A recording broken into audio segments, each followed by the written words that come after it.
होता जा रहा है, रुपया कमजोर होता जा रहा है, विश्व व्यापार में भारत टिक नहीं पाएगा। ये सुनकर आपको क्या याद आया? मुझे तो राहत इंदौरी साहब याद आते हैं। उन्होंने कहा, अड़े थे जिद पर कि सूरज बना कर छोड़ेंगे, अड़े थे जिद पर कि सूरज बना कर छोड़ेंगे, पसीने छूट गए एक दिया बनाने में। खैर, when this government came to power, rupee was at $62.33 और इस वीक it has crossed 90। रुपया इस साल एशिया की सबसे खराब प्रदर्शन करने वाली मुद्रा बन चुका है, जबकि सरकार अभी भी उसी गाने पर है कि हम सबसे ज्यादा तेजी से विकसित हो रही फास्टेस्ट ग्रोइंग मेजर इकोनॉमी है। नमस्कार, प्लीज सिट डाउन में आपका स्वागत है और आज हम बात करने वाले हैं गिरते हुए रुपए पर। ये इतना जरूरी क्यों है, इस पर भी बात करेंगे। और ये सच्चाई है कि देश में जब भी रुपये पर इस तरह का क्राइसिस आता है, ये रुपया गिरता है, तो सोशल मीडिया में एकदम ऐसा लगता है जैसे टेम्परेचर बहुत बढ़ गया है। हर कोई सरकार को कोसता है, कोई विदेशी ताकतों को कोसता है। कुछ लोग जापान और चीन का उदाहरण भी देते हैं कि देखिए वो लोग तो अपनी करेंसी को जानबूझकर अंडर वैल्यूड रखते हैं। लेकिन मजे की बात यह है कि अधिकांश भारतवासी, अधिकांश जो लोग हैं, जिनमें वे विद्यार्थी शामिल हैं जो सिविल सर्विसेज की परीक्षा के लिए तैयारी कर रहे हैं, उनमें से अधिकांश लोग इस करेंसी एक्सचेंज का जो अर्थशास्त्र है, उसका जो समाजशास्त्र है और उसकी जो राजनीति है, उससे अपरिचित होते हैं। इसलिए आज हम इसी पर चर्चा करने वाले हैं। तो सबसे पहला सवाल कि क्या डॉलर वर्सेस रुपी केवल एक नंबर है? हाल में एक बाकायदा एक संदेश चल रहा था जिसमें कहा कि हमें क्या लेना देना डॉलर से, हम तो जेब में रुपया लेकर जाते हैं और रुपए से सामान खरीदते हैं, डॉलर बढ़े या घटे हमें क्या फर्क पड़ेगा। Let us talk about it also. लेकिन सबसे पहले, व्हाट इज एक्सचेंज रेट? इसका मतलब क्या है? देखिए, इस बात को समझिएगा कि करेंसी भी एक कमोडिटी है, उसे खरीदा जाता है, बेचा जाता है, इसलिए उसकी भी एक कीमत होती है और यह कीमत रिलेटिव होती है उन करेंसीज के जो करेंसीज आप खरीद या बेच रहे हैं। अगर आप भारत से कहीं बाहर जा रहे हैं और आप ये उम्मीद करें कि किसी जगह पर आप 10,000 रुपए लेके पहुंचेंगे और वहां बदले में आपको 10,000 रुपए मिलेंगे, ऐसा होगा नहीं। क्योंकि मान लीजिए आप 10,000 रुपए लेके जाएंगे और उसके बदले में 10,000 डॉलर तो नहीं मिलेंगे, वो आपको 110-120 डॉलर के बीच में कुछ मिलेगा। तो यहां पर ये एक्सचेंज रेट जो है कम्स इनटू प्ले। आज एक डॉलर की कीमत अगर 90 रुपए है तो एक्सचेंज रेट हुआ 1 USD = 90 INR। तो ये जो है, ये क्या हमेशा से ऐसा था? नहीं। अगर मान लीजिए, मुझे याद है बचपन में जब हम लोग डॉलर के बारे में सोचते थे तो डॉलर अखबार में छपता था कि उसकी कीमत कितनी होगी और वो 8 रुपए 70 पैसे, 8 रुपए 50 पैसे था। आजादी के समय 3 रुपए के आसपास था, 3 सवा 3 रुपए था। आज ये 90 रुपए हो गया है। इससे क्या मतलब है? इसका मतलब ये है कि जैसे किसी भी एक्सचेंज मार्केट में, कोई भी मार्केट दरअसल एक एक्सचेंज ही होती है। आप रुपया लेकर जाते हैं, पैसा लेकर जाते हैं, बदले में सामान लेकर आते हैं। ऐसे स्टॉक एक्सचेंज, स्टॉक मार्केट जो है वो भी एक एक्सचेंज है। आप पैसा देते हैं, बदले में एक शेयर लेते हैं दूसरा। ऐसे एक फॉरेक्स मार्केट भी है जहां पर आप एक करेंसी लेकर जाते हैं और एक्सचेंज कर दूसरी करेंसी लाते हैं और उस समय जो एक्सचेंज रेट होता है, फ्लोटिंग एक्सचेंज रेट, इस आज की डेट में $1 की कीमत क्या होगी, यही दरअसल एक्सचेंज रेट है।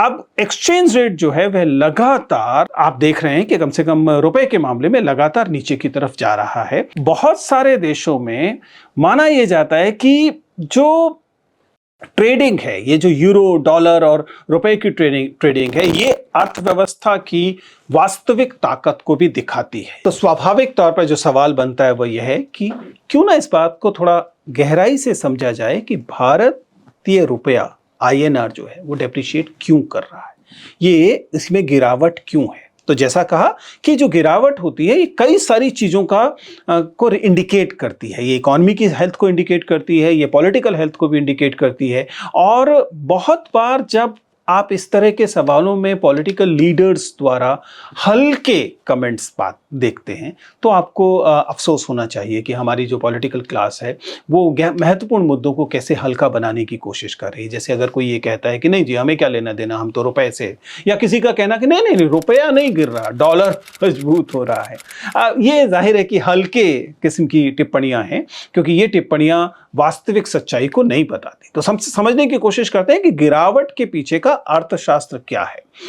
मुद्रा तब गिरती है जब डॉलर की मांग घरेलू मुद्रा की मांग से तेजी से बढ़ रही हो, यानी कि जो इन्वेस्टर्स हैं उन्हें लॉन्ग टर्म जो ट्रस्ट है एक करेंसी पर या एक इकोनॉमी पे वे गिर रहा हो। तो सबसे पहले तो स्ट्रॉन्ग यूएस डॉलर जो है वो स्वाभाविक तौर पर इसका मतलब ये होता है कि स्ट्रॉन्ग यूएस डॉलर मतलब अमेरिकन जो इकोनॉमी है उसे उसकी परसेप्शन, उसके बारे में लोगों की राय, उसके बारे में निवेशकों की राय, उसके बारे में एक्सचेंज में एक्टिव लोगों की राय ये है कि बहुत स्ट्रॉन्ग इकोनॉमी है। स्ट्रॉन्ग इकोनॉमी, अगर अमेरिकन स्ट्रॉन्ग इकोनॉमी को स्ट्रॉन्ग माना जाएगा तो लोग ज्यादा से ज्यादा पैसा डॉलर में लगाने की कोशिश करेंगे, क्योंकि डॉलर के विषय में एकदम निश्चित होगा कि वो पैसा गिरेगा नहीं, उसमें लगाया हुआ पैसा डॉलर की कीमत नीचे नहीं जाएगी। आपको यह भी ध्यान रखना पड़ेगा कि भारत का डॉलर खर्च किस चीज में होता है। बड़ी रोचक बात है, हम एक एक्सपोर्ट लेड इकोनॉमी नहीं है। इस बात को ढंग से समझिएगा। जब कहा जाता है कि जो डेप्रिशिएटिंग रुपी जो है वो बहुत फायदे की चीज है क्योंकि इससे एक्सपोर्टर्स को फायदा होता है, कोई भी जानता है कि भारत एक एक्सपोर्ट लेड इकोनॉमी नहीं है। हम अपनी डोमेस्टिक डिमांड की वजह से एक महत्वपूर्ण अर्थव्यवस्था है। वैसे भी जो चीजें हम एक्सपोर्ट करते हैं उनमें से बहुत कम चीजें ऐसी हैं जो कि जिनके लिए कहा जा सकता है कि वो ऐसी गुड्स हैं जिन्हें एक्सपोर्ट किया ही जाएगा। मतलब हम जेम्स करते हैं, हम टेक्सटाइल्स करते हैं, हमारा बड़ा हिस्सा तो ये वाला है। अगर इन्हें हम एक्सपोर्ट नहीं भी करेंगे, इंपोर्ट करने वाली इकोनॉमी से भारत से नहीं भी इंपोर्ट करेगी तो कहीं और से कर लेगी, और नहीं भी करेगी तो उसमें क्या नुकसान हो जाएगा। हम जैसे इंपोर्ट करते हैं ऑयल, ऐसी बहुत कम कमोडिटीज हैं जिन्हें हम एक्सपोर्ट करते हैं। We import important things and then we depend primarily on the domestic market, on the domestic demand. ये एक महत्वपूर्ण चीज है। भारत का बहुत सारा डॉलर ऐसी चीज पे खर्च होता है जिसे हम डेप्ट सर्विसिंग कहते हैं। यानी आपने उधार ले रखा है, इंटरनेशनल बॉडीज से उधार ले रखा है, दूसरे देशों से उधार ले रखा है, वो आपने रुपए में नहीं लिया है, वो आपने जिस मुद्रा में लिया है वह मुद्रा डॉलर है। बड़ी रोचक बात है, जब आप आईएमएफ से या किसी इंटरनेशनल बॉडी से उधार लेते हैं एक देश के तौर पर, तो कहा यह जाता है कि सॉफ्ट लोन है, ये 1% का लोन है, ये 2% का लोन है। एकदम सच बात है, लेकिन आप ये भूल जाते हैं कि आपने ये लोन डॉलर में लिया है। अगर साल भर में डॉलर की कीमत 5% बढ़ गई तो आपका जो डेट सर्विसिंग की कॉस्ट है वो 5% प्लस वो 2% जो उसकी एक्चुअल कॉस्ट है उतनी बढ़ जाएगी। सवाल लेकिन यह है कि हमें रुपया नीचे जाते हुए बुरा लगता क्यों है? हमें क्या मतलब? जैसा कहा गया कि हम तो रुपया लेकर जाएंगे बाजार में, रुपये किससे चीजें खरीदेंगे। अब वो रुपया बाहर जाकर उसकी कीमत क्या है, ये तो बहुत थोड़े से लोगों पर, अमीर लोगों पर असर डालना चाहिए। इसको जो लोग विदेश घूमने जाते हैं उनको परेशानी होनी चाहिए, एक आम व्यक्ति को इसको क्या परेशानी है? देखिए, ये दो तरह का मामला है। पहली बात तो सच्चाई ये है कि yes, there is a differentiated impact of falling rupee, but रोचक बात है कि डिफरेंशिएटेड इंपैक्ट जो है वो गरीबों के खिलाफ और अमीरों के पक्ष में जैसी स्थिति नहीं, मतलब जो सामान्य स्थिति है वो है कि गरीबों को इससे ज्यादा नुकसान होता है अमीरों की तुलना पर। उस पर हम अभी आएंगे। लेकिन दूसरी बात, स्वाभाविक तौर पर इसकी एक उसका एक इमोशनल पक्ष है। इसे आप आसान भाषा में करेंसी नेशनलिज्म कह सकते हैं। ये ठीक ऐसे है जैसे कि आप खेलों में देखना चाहते हैं कि आपका देश ऊपर हो, आप किसी भी किस्म की प्रतियोगिता में देखना चाहते हैं कि आपका देश ऊपर दिखाई दे, वैसे ही आपकी दिली इच्छा होती है कि आपकी करेंसी भी ऊपर दिखाई दे। हर चीज की तुलना जब डॉलर से की जाती है तब हम अपनी अर्थव्यवस्था पर नियंत्रण का हक एज ए नेशन खो देते हैं, क्योंकि डॉलर से तय होने लगता है कि हमारी अर्थव्यवस्था कैसी चल रही होगी। और चूंकि दुनिया का इंटरनेशनल जो अंतर्राष्ट्रीय बाजार है, इंटरनेशनल ट्रेड जो है, व्यापार जो है, उसका अधिकांश हिस्सा डॉलर से होता है, इसलिए डॉलर की तुलना में आपकी करेंसी का मजबूत या कमजोर होना बहुत प्रभावित करता है। कुछ लोग स्वाभाविक तौर पर इसके फायदे भी बताते हैं। फायदे बताते हैं कि एक्सपोर्ट जो है वो फायदेमंद हो जाता है। जाहिर है कि आपका आप एक्सपोर्ट करते हैं चीज़ों को डॉलर में, आपने किसी चीज़ को $100 में जो है बेचा, तो $100 में बेचने का मतलब पहले $100 में आपको 890 रुपये मिलते थे, आज 90 रुपये हो जाने पे 900 रुपये मिलने लगे। आपको 10 रुपये का सीधा सीधा फायदा हो गया। आपने कुछ नहीं किया,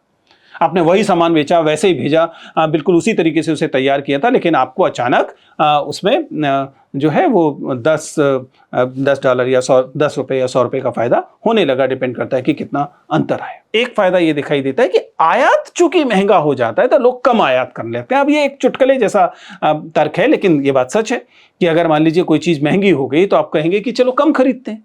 कम खरीदेंगे तो आपका इंपोर्ट कम होगा और इस तरीके से आप भारतीय जो उत्पाद हैं उनसे काम चलाने की कोशिश करेंगे, एक सेंस में डोमेस्टिक डिमांड बढ़ेगी, ऐसा कहा जाता है।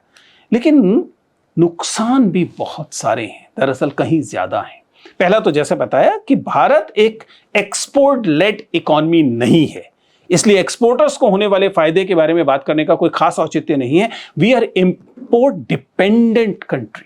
हमें कच्चा तेल चाहिए, इलेक्ट्रॉनिक कंपोनेंट्स चाहिए, यहां तक कि हमें फूड प्रोडक्ट्स भी चाहिए, फर्टिलाइजर्स चाहिए। देश की अर्थव्यवस्था को चलाने के लिए जो जो महत्वपूर्ण चीजें चाहिए उनमें से बहुत सारी चीजें अभी भी हम इंपोर्ट करते हैं, और जैसे ही करेंसी वीक होती है इंपोर्ट महंगा हो जाता है। हमारी वे इंडस्ट्रीज जो इंपोर्ट इनपुट्स पर डिपेंड करती हैं, वो क्या करती हैं? बड़ी रोचक बात है। इनपुट चूंकि महंगा हो गया, इनपुट्स चूंकि महंगी हो गई, वो अपनी लेबर कॉस्ट कम करने की कोशिश करती है।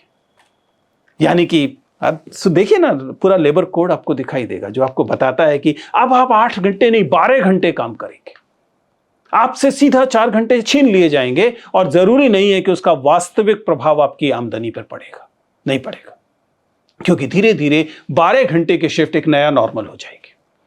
फिर आप उसी मजदूरी में, जिस मजदूरी में आप 8 घंटे काम करते थे, 12 घंटे काम करने लगे। तो फिर फायदा किसे होता है? अगर आम भारतीय को, आम इंसानों को, आम कामगार लोगों को नुकसान ही नुकसान हो रहा है, तो फायदा कैसे हो रहा है? बड़ी मजेदार बात है कि वे कंपनियां जिनके पास विदेशों में संपत्ति है, उनका कैपिटलाइजेशन बढ़ जाएगा, उनकी वैल्यू बढ़ जाएगी। विदेशी निवेशक, उनके लिए भारतीय संपत्तियां और सस्ती हो जाएंगी, क्योंकि उन्होंने तो डॉलर में इन्वेस्ट करना है ना। जो संपत्ति, जो एसेट्स वो लोग खरीद रहे हैं, उसके लिए उन्हें डॉलर देना है, और भारतीय संदर्भों में वह रुपए में जाने वाला है। इसलिए विदेशी निवेशकों को इससे फायदा होगा।